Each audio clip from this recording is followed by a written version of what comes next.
російське зло.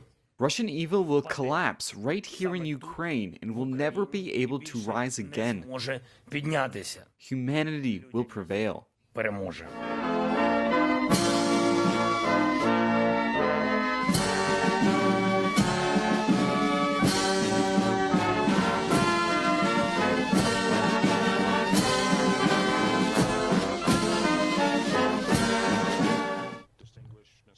Дорогі українці, And I want to also proclaim on this place that Ukraine belongs to Europe.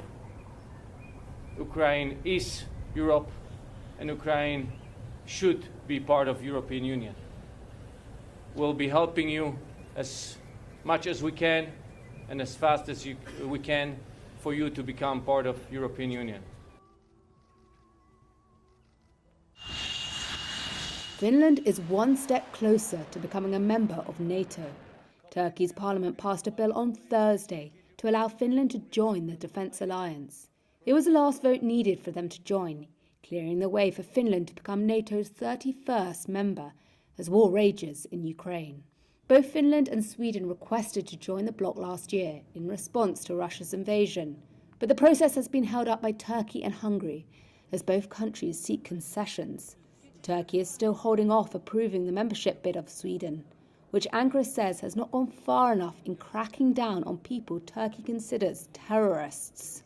On the streets of Finland's capital, Helsinki, people said their views on NATO had changed since the war. Well, I believe that in this kind of environment, political environment nowadays, I believe that there is definitely strength in numbers. Before the war in Ukraine, I think the most or the big portion of Finns were thinking that we don't need NATO, that we are safe enough, we are okay without it.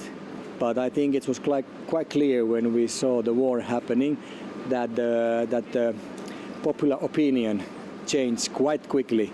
With the potential accession of Finland to NATO Secretary General Jens Stoltenberg said Russia's President Vladimir Putin was getting the exact opposite of what he wanted.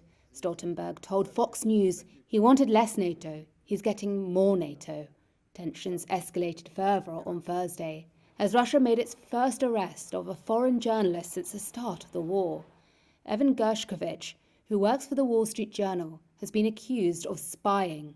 The Kremlin said the American had been caught red-handed but presented no documentary or video evidence. The White House condemned Russia's actions and urged US citizens living or traveling in Russia to leave immediately. Any US citizen residing or traveling in Russia should depart immediately, as stated in our latest travel advisory. Those who require assistance in departing Russia should contact the US Embassy in Moscow for assistance. Our message to American citizens residing in Russia is that the travel advisory warning is a level 4 and that they should leave. We have seen how the Russian government's escalating repression affects journalists as well as civil society activists and the broader Russian community. Since February 24th, 2022, dozens of outlets and more than 100 individual media professionals have been labeled as undesirable organizations or foreign agents for doing their job.